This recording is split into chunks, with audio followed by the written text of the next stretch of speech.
I was really interested in psychology since I was like late middle school. I was always really interested in learning about myself and the way that my brain worked. Isn't that funny? Like that makes, now that I look back and I'm like, oh, that kind of makes sense, you know, wanting to understand yourself. I mean, it's a human trait, and this is the thing. Let me put this out there. Autistic traits are human traits, right? This is not coming from my mouth. I've literally heard this so many times because it makes a lot of sense. This is the perfect way to explain it, is that autistic traits are human traits. It's just a culmination, or, you know, many autistic traits put together that makes you autistic.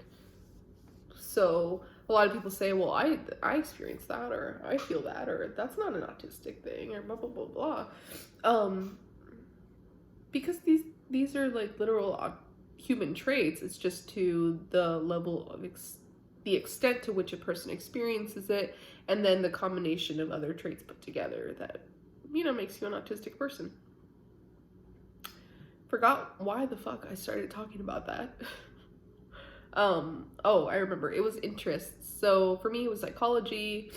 You know, it was, without knowing, it was plants. I went to Humboldt State University, and what kind of caught my attention was the amount of redwood trees up there.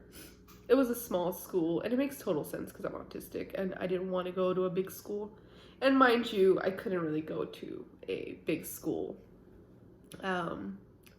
I lied to a bunch of people and told them, old friends, if you're watching this, yes, I lied. And you probably knew that I did not get into one of the UCs, but I was really ashamed of that. I was really ashamed of the fact that I didn't know that I had to apply to, what are they, the SATs, the state test or whatever.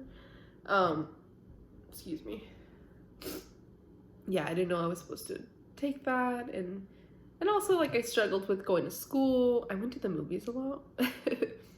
I went to the movies by myself when I was younger, and I never understood why I missed so much school. I don't necessarily know if it's because, like, I was overwhelmed with everything. If it was like I just wanted to be in quiet spaces, like, I don't know what it was. I still don't know what it was, but I mean, I kind of do, you know, but that's a story for another time. If you guys have any experiences with things that I'm sharing, please do. I'd love to hear from, like, things that you relate to. I'm especially interested if, like, any of you guys have struggled with school, hated going to school, like to miss a lot of school. That was actually one of the things, now that I'm thinking about it, it was one of the things that really caught my eye when I was reading posts about women on the spectrum, was that, actually no, people on the spectrum, for this specific example, is that, like, if you miss a lot of work or school because you're kind of burnt out or something like that. I forgot the way that they described it, but it was like, yeah, you know, and that was kind of cool because I've always been, you know, kind of ashamed of that specifically, like being so burnt out that I just wanted to be by myself. I wanted the house to myself. I didn't want anybody to disturb me, which leads me into the point of wanting a lot of alone time. God, I love my alone time, right? And now that I understand my autism, it makes a lot of sense why when I came home, I noticed this, especially after I graduated college and I went back home for family reasons. And just because, you know, fuck, you need some help sometimes. Anyways, but I went home, right? And I'd come home and my mom would be in her room, and then I'd just go in my room and I'd just, like, watch TV. Like, that was the thing that I did, you know, that was kind of like my routine. It was what calmed me down, and I didn't have to really talk to anybody when I came home, and I used to love that about being in my mother's home. And I also love that about being on my own, living alone. Like, even when I had roommates and stuff, like, I wasn't really big friends with my roommates and stuff, because I'd be like, leave me alone. I just want to be by myself. Even if I was friends with them, I just kind of like let them know how I was. So the trait of, God, what was it? You know, wanting to spend a lot of time by yourself. Was that the one that we were talking about? I don't know. That might be my ADHD getting in the way of the conversation, losing where we are. But it's also because it's a very vulnerable position. My hands have been clasped like this the entire time. I've just been going like this. And not like tapping my foot, but I've been like moving, and I think I've been like semi-rocking. I don't know. I really don't know.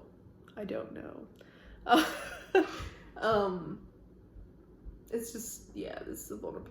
It's not like a major rocking. I'm not saying like, oh my God, I was rocking. You know what I mean? I'm just laughing because like little things, I do little stimmy things that I don't really realize in the moment. Sometimes I do. You know, I mean, when I turned on this video, it was very obvious to me that I was very uncomfortable. So I'm aware that like I'm moving around a lot and shit. But okay, so next thing, what else?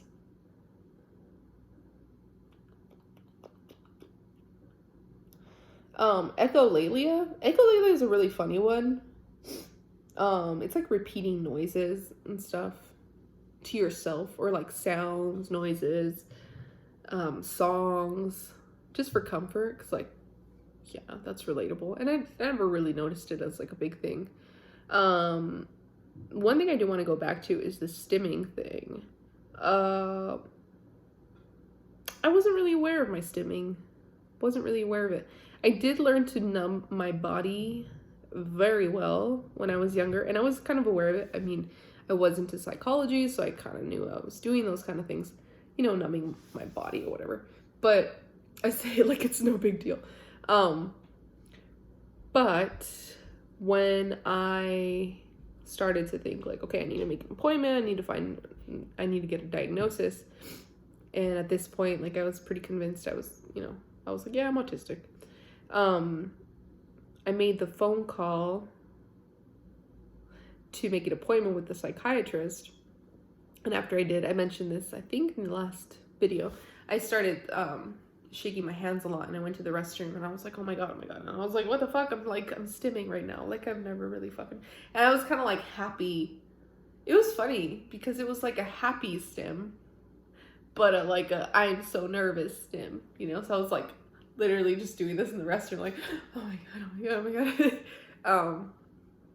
And so that's kind of, you know, I think it's because I was so happy that I was doing that, so I felt free to just stim, you know. And then I noticed too, I was struggling with people not believing that I could be, because I hadn't got the diagnosis yet. And so when I would drive, I would listen to a lot of videos by autistic people on YouTube, and just kind of like just drive. And while I drove and I was really stressed out, like, I would really tap on the steering wheel. Like, it was really soothing. Like, that was my stim. And I think a lot of other stims haven't really come out, maybe. Because there's a lot of internalized ableism and just overall ableism in my head, unfortunately. I do want to admit that, because